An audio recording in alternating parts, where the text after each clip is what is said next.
बोल। हाँ जी सजनों ते मित्रों, निक्के ते वड्डे भैन भरा, ना मेरा उबैशा जहाँ है ते ताल्लुक मेरा पंजाब दे एक बहुत खूबसूरत शहर झंग नाल है।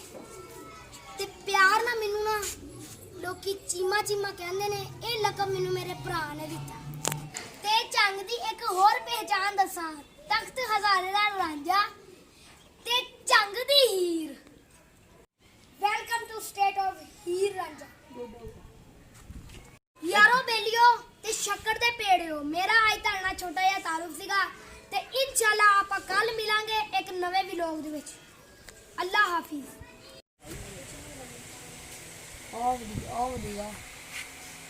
अगर पीछे करने लगा अरे तो पीछा करेंगे।